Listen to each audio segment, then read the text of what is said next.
Um, First, we want to introduce the idea of this type of study, this character study.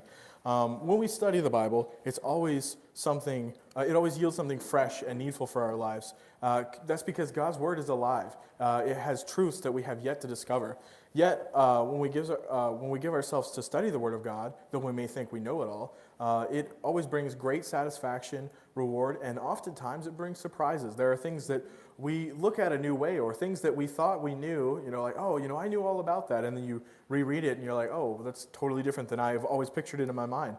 And so as we give ourselves to studying these Bible characters, we must understand a few important things about the lives that we're viewing before we move on. First, God's Word is complete and honest in what is said about the person, good or bad. We will see both sides of their life as revealed by God. So, in other words, this is not David's autobiography. This isn't, like, once I was sitting there and I knew that I had to start a multi-million-dollar business, and the next day I became a millionaire. Those are usually how autobiographies go. This is not how this is. This was not written by David.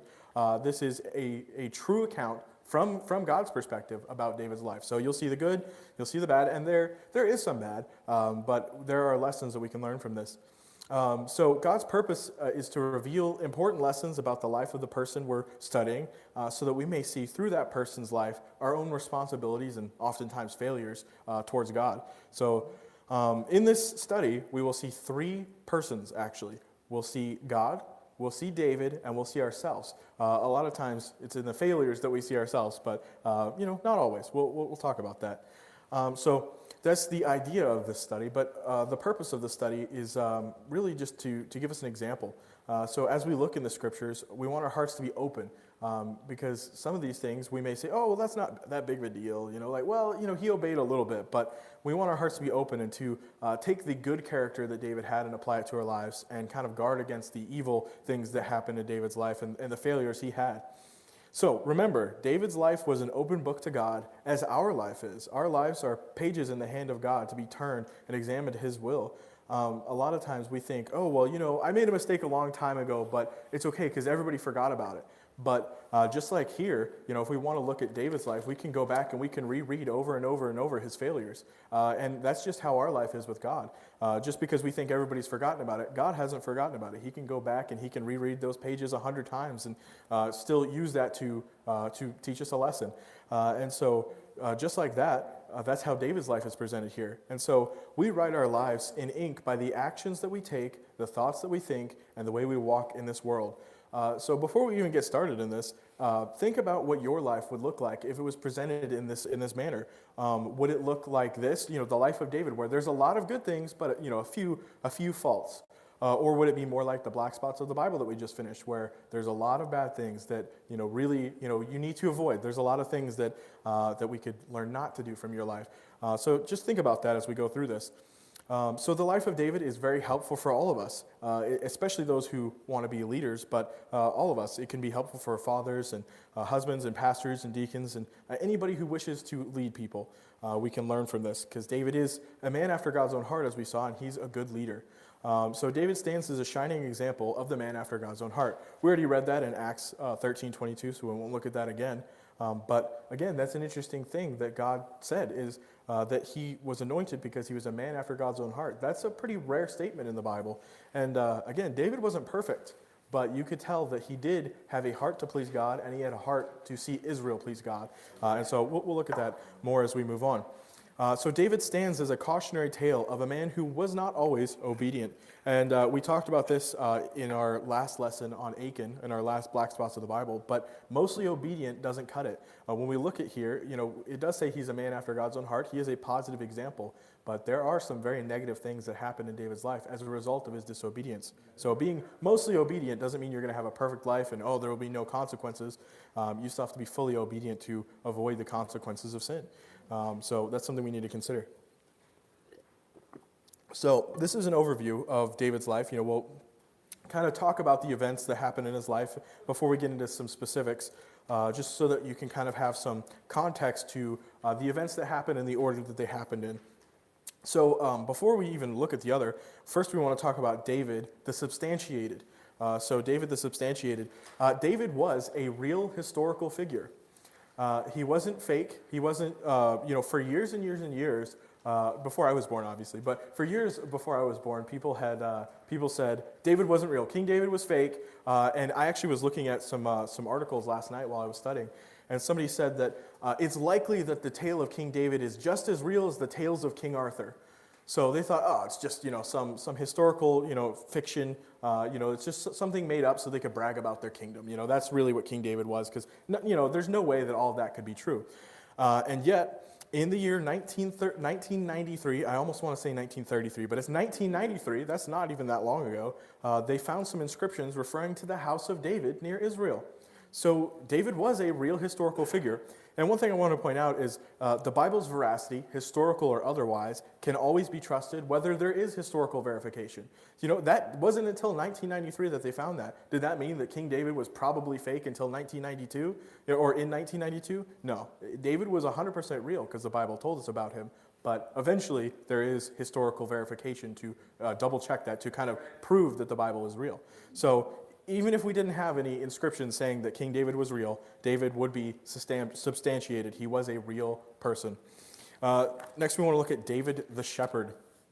David the shepherd. David was the 8th son of Jesse. He was the youngest, and he was brought from a sheep field near Bethlehem to be anointed by Samuel. So he was actively keeping the sheep when God was ready to make him king. He was a shepherd. That was his job. Look here in 1 Samuel chapter 16.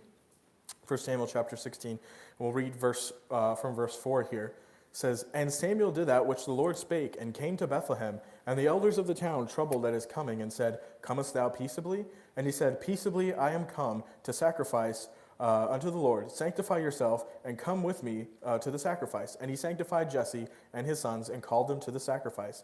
And it came to pass, when they were come, that he looked at Eliab, and said, Surely the Lord's anointed is before him. But the Lord said unto Samuel, Look not on his countenance, or on the height of his stature, because I have refused him. For the Lord seeth not as man seeth. For man looketh on the outward appearance, but the Lord looketh on the heart.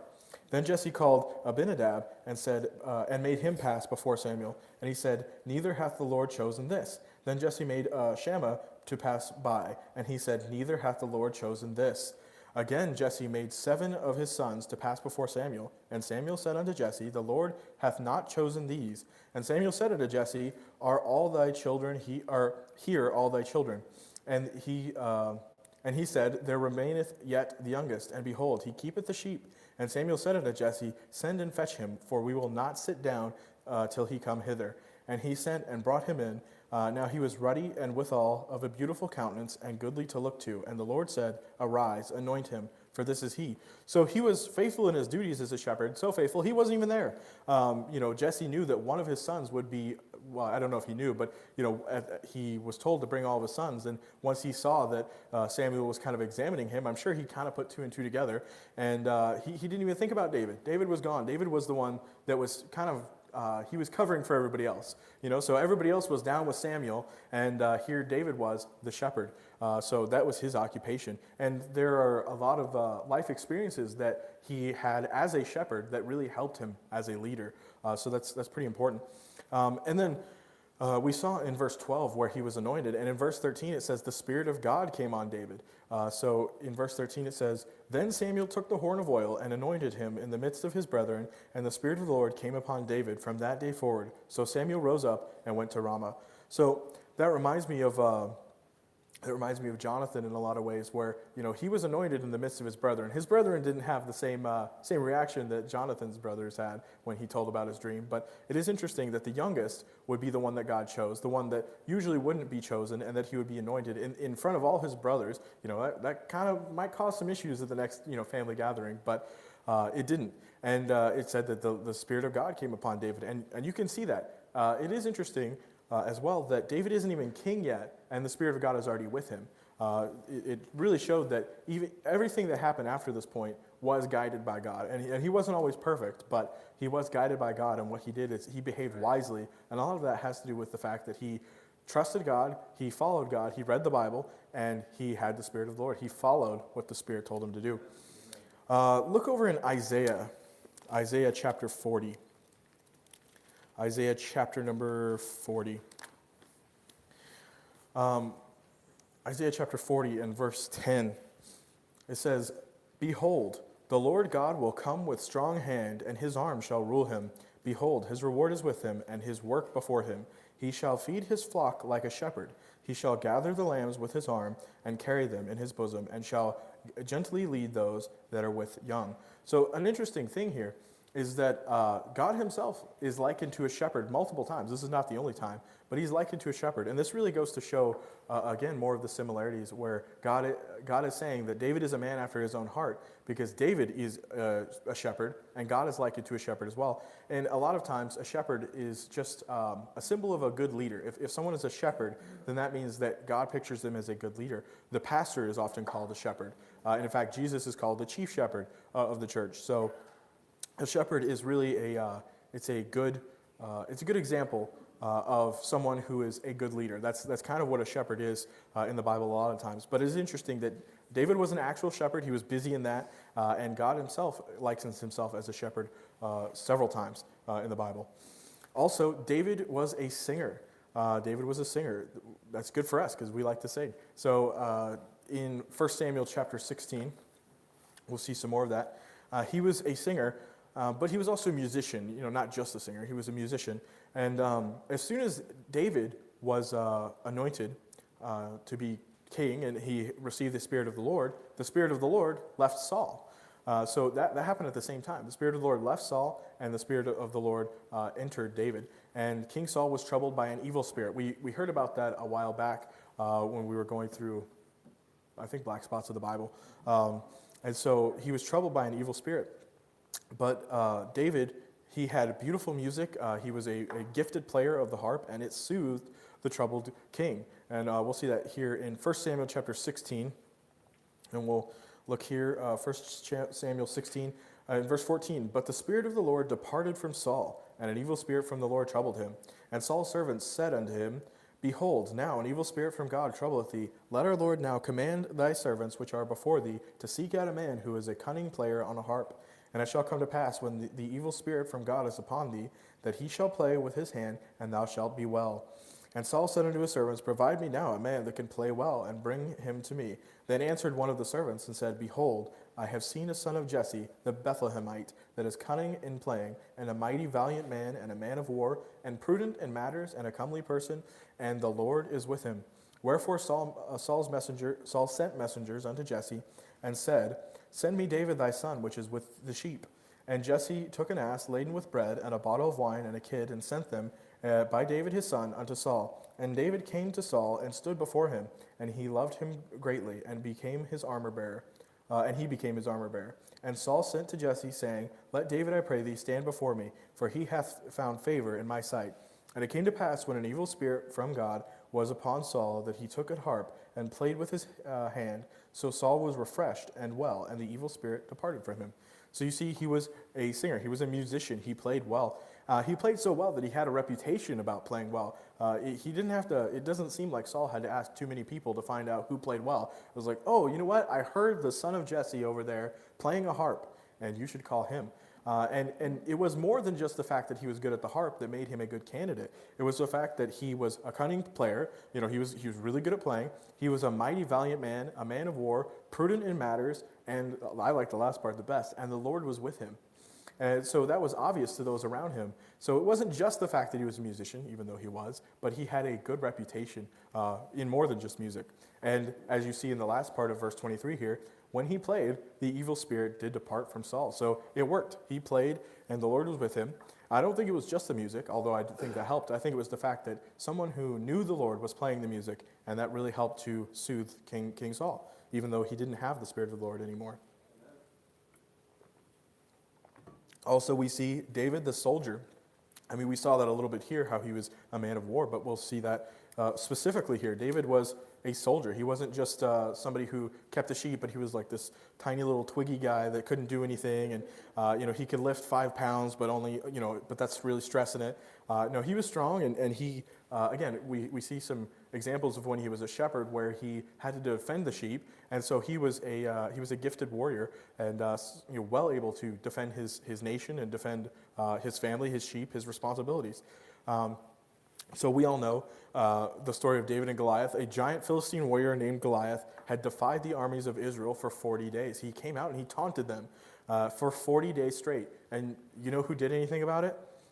Nobody. For 40 days, nobody did anything about it.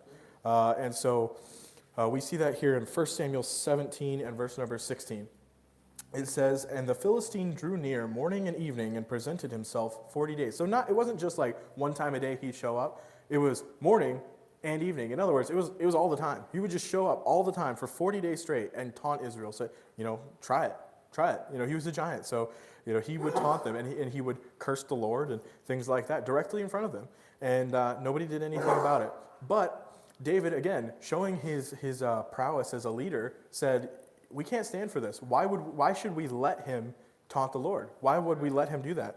And so he, with a sling and a stone, that's all he needed, he killed the mighty soldier. He killed the one that everybody was afraid of, that everybody let taunt for 40 days. He killed him.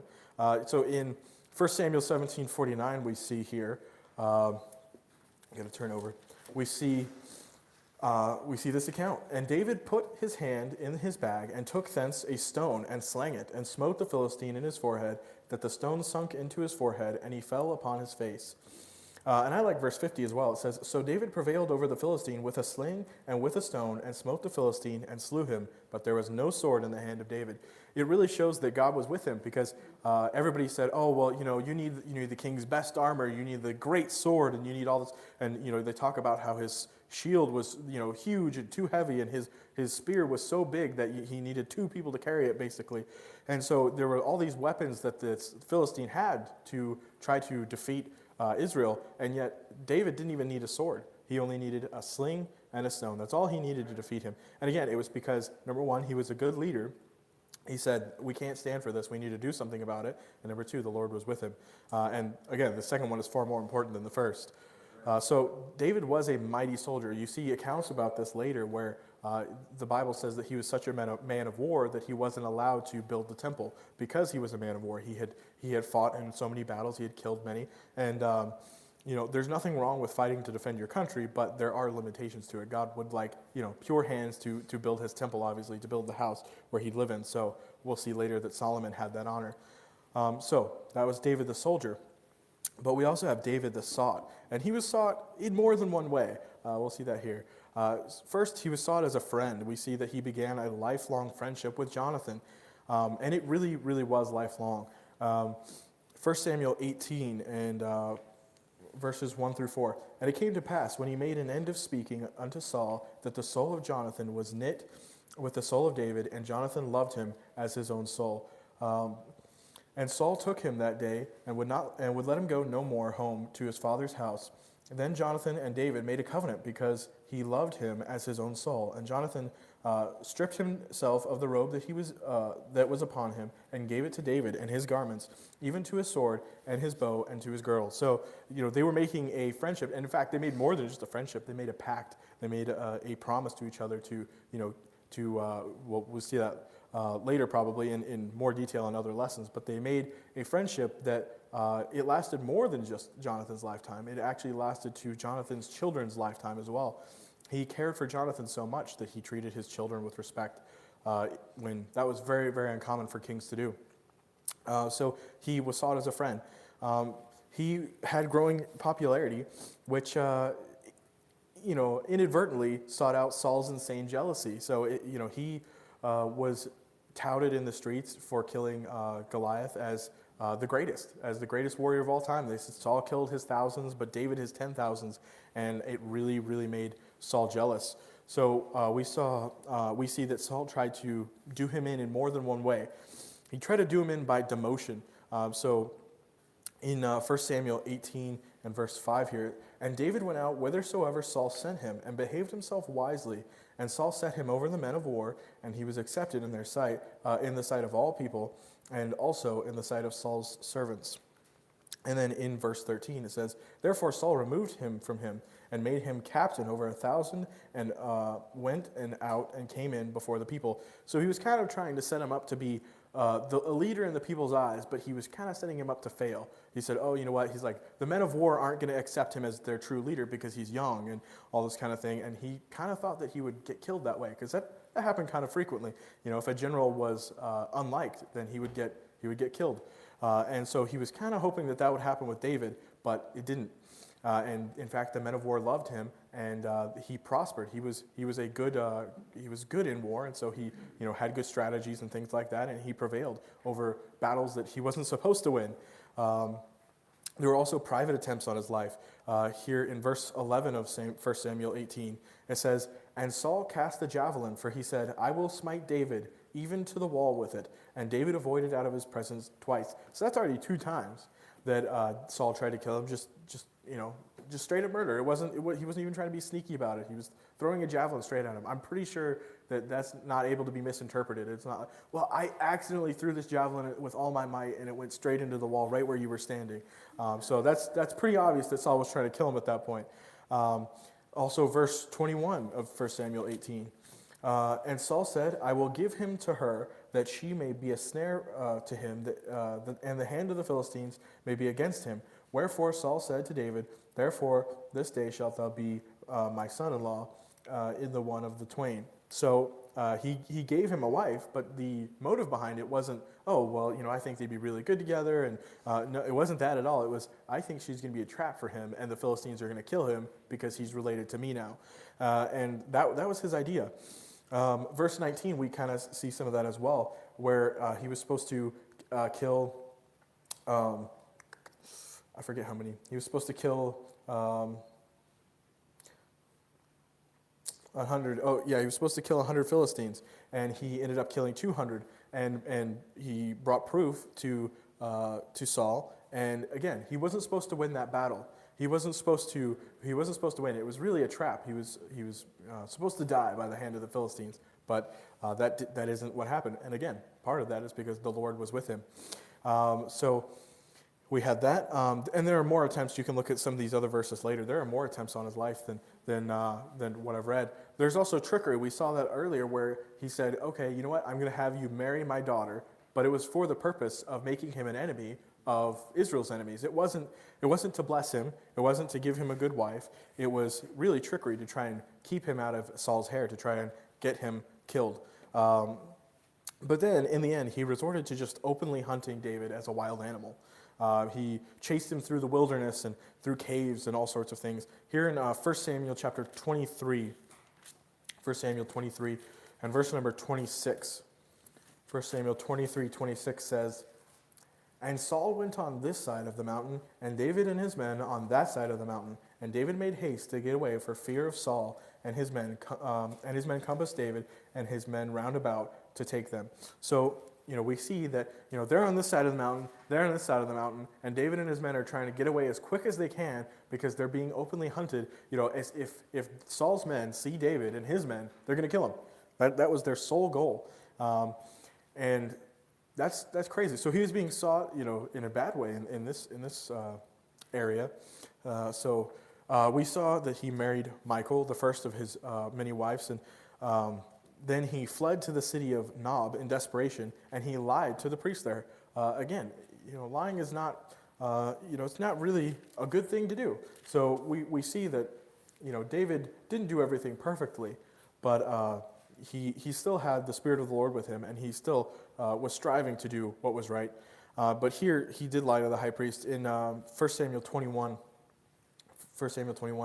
it says, "Then came David to Nob and to Abimelech the priest, and Abimelech was afraid at the meeting of David, and said unto him, Why art thou alone, and no man with thee? And David said unto Ahimelech, the priest, The king hath commanded me a business, and hath said unto me, Let no man know anything of the business whereabout I send thee, and what I have commanded thee. And I have appointed that my servants to such and such a place." That wasn't true. That wasn't true at all. The king didn't send him anywhere because the king was trying to kill him. So that wasn't true. Also, he ate the showbread, which we read about later. And so that was something that he wasn't really supposed to do, but he did. And so then he traveled to the Philistine city of Gath, and he got overwhelmed, and he got surrounded by his enemies, and he ended up having to fake insanity just to get out of that scenario. So in 1 Samuel chapter 21 and verse number 13, It says, and he changed his behavior before them and feigned himself mad in their hands and scrabbled on the doors of the gate and let his spittle fall down upon his beard. So just to get out of that scenario, he had to pretend to be a crazy person. That's fun. Jason pretends like that all the time, but I don't know what the purpose is. I told him I was going to do something. But, he had to do that because he had been surrounded by his enemies, and he was sought. He was sought for death. Not for great things, but for death at this point. He also began gathering his army of spiritual outlaws here in 1 Samuel chapter 23. 1 Samuel 23 and verse 13. 1 Samuel 23:13 says, Then David and his men, which were about 600, arose and departed out of Keilah, and went whithersoever they could go. And it was told Saul that David was escaped from Keilah and forbare to go forth. And he forbare to go forth. So we see that he began gathering an army. 600 men is a pretty decent army, especially for this time, especially for one man to be the commander of that army. So he was really gathering, an army. He was really working to kind of build something. But it is interesting the way that he used it. We'll talk about that just a little bit. The way that he used his army wasn't the way that people expected him to. So he also went to Moab, but he was ordered back to Judah by God. And let's see. So in 1 Samuel chapter 22, 1 Samuel 22, verse 3 says, And David went thence to Mizpah of Moab and said unto the king, Let my father and my mother, I pray thee, come forth and be with you till I know what God will do for me. And then in verse 5 it says, And the prophet Gad said unto David, Abide not in the hold, depart and get thee into the land of Judah. Then David departed and came unto the forest Harath. So he was trying to hide his family with the enemies of God in a lot of ways, and God didn't want that. So God told him to go to Judah, and he did listen. He went back. And here's the part I was talking about. He spared Saul's life on 2 different occasions, and that's not really the way that most people would use their army. Most people would say, okay, you've got 1,000 men, I've got 600 men, but I've got the strategies. We'll just, we'll go at it, and I'll kill the old king, and then I'll take over, because God's anointed me king. I have every right to kill the old king and just take over. But that's not what he did. He had 2 separate occasions where the Lord really delivered Saul into his hand, and he did the right thing. He was wiser than everybody gave him credit for, and he didn't kill Saul. He let him live, and he gave very, very strong reasons for that. In 1 Samuel chapter 24, 1 Samuel chapter number 24, and we'll read verse number 10 here. It says, Behold, this day thine eyes have seen how that the Lord had delivered thee today into my hand in the cave, and some bade me kill thee, but my eye spared thee. And I said, I will not put forth mine hand against the Lord, for he is the Lord's anointed. So the reason he didn't kill him wasn't necessarily because of Saul. It had nothing to do with Saul. It had to do with the Lord. He said, the Lord anointed him to be king. I will not kill him. I won't. Even though the king was trying to kill him over and over and over, and it would have killed him any chance he got, he said, I'm not going to do it because the Lord anointed him to be king. I have no right to kill him. And then we see the same thing again in 1 Samuel chapter number 26. 1 Samuel chapter number 26. We'll read verses 8 and 9 here. 1 Samuel 26:8 says, Then Abishai said to David, God hath delivered thine enemy into thine hand this day. Now therefore let me smite him, I pray thee, with the spear, even to the earth at once. I will not smite him the second time.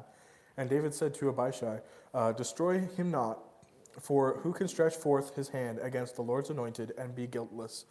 So he had somebody else. He didn't even have to do it. He could have said that could have been his excuse. He could have said, look, I didn't kill him. Now, it was the guy that was with me. He asked if I wanted him dead, and I said, sure. But, I didn't throw the spear. I didn't kill him. But he didn't. He didn't want anybody that was under his command to do the killing because that wasn't what he wanted, because he respected who the Lord had anointed, and he knew that if God wanted him to be king, God would take care of it, and he wouldn't have to do that. And I know we'll talk about it later, but it actually went so far that the man who came to him and lied to him and said, look, I killed King Saul. It was me. I should get a reward because you've been anointed the next king. And so I killed him. He killed that man, justly. He punished him for claiming he murdered somebody. because he killed God's anointed. He killed the one that the Lord had anointed to be king. So it went farther than just him. He didn't say, okay, well, that's fine.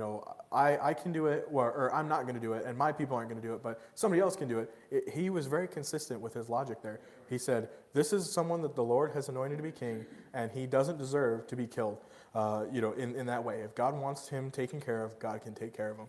And so it's really an interesting thing there. He also married a second wife, a widow named Abigail. We see that in 1 Samuel chapter 25, in verses 40. It says, And when the servants of David were come to Abigail to Carmel, they spake unto her, saying, David sent us with thee to take thee to him to wife. And in verse 42 it says, And Abigail hasted and arose and rode upon an ass with 5 damsels of hers that went after her, and she went after the messengers of David and became his wife. And then the last part we'll see here is that David became backslidden after this and settled in the Philistine city of Ziklag. So 1 Samuel chapter 27. 1 Samuel 27 tells us about this. 1 Samuel 27. Where are we? There we go. 1 Samuel 27. Verse 1 says, And David said in his heart, I shall now perish one day by the hand of Saul. There is nothing better for me than I should speedily escape into the land of the Philistines, and Saul shall despair of me, to seek me any more in any cost of Israel. So shall I escape out of his hand. And David arose and passed over with 600 men that were with him unto Achish, to the son of Maoch, the king of Gath. And David went and dwelled with Achish at Gath, and he and his men, every man with his household, even David with his 2 wives, Ahinoam and Jezreelitis, these are tough names, Abigail, the Carmelitess, Nabal's wife. It was told Saul that David had fled to Gath, and he sought no more again for him. And David said unto Achish, If I have now found grace in thine eyes, let them give me a place in some town in the country, that I may dwell there. For why should the servant dwell in the royal city with thee? And Achish gave him Ziklag that day, wherefore Ziklag pertaineth unto the kings of Judah unto this day. So you see at the beginning of that he really got backslidden. And this is some of the things I was talking about. He wasn't perfect. He was doing well, and he said, look, I'm not going to kill King Saul. That would be wrong. But he was getting tired of running away from Saul, and he said, you know what, eventually Saul's going to catch me and he's going to kill me. And God anointed me king, but he said, I can't be king if I'm dead. And so he ran away to the land of his enemies, to the land of the Philistines. He killed Goliath at the beginning, and here he is dwelling right next to, all Goliath's cousins right here. And so it really wasn't the wisest decision he made, but the reason that it happened is because he got discouraged. He got discouraged because he had been sought on every side. And so we see even the man after God's own heart felt the pressure of being sought from every side. Everybody kind of sought to kill him. A lot of the Lord's enemies, or Israel's enemies, sought to kill him just because he was an Israelite. And, Saul sought to kill him just because he was the next king. And so he really got discouraged. And, it's proof that even we can get discouraged. Even someone, the man after God's own heart got discouraged at times. But the truth is, the Lord didn't give up on him. The Lord was still working, and he actually worked through this situation to make it where King David would become king. And we're going to go ahead and stop here, but let's think about that for a little bit. Let's think about the fact that David, a man after God's own heart, would still be discouraged. He would still face the same troubles that we have. Just because he's a man after God's own heart doesn't mean he's perfect. So let's stand together with our heads bowed and eyes closed.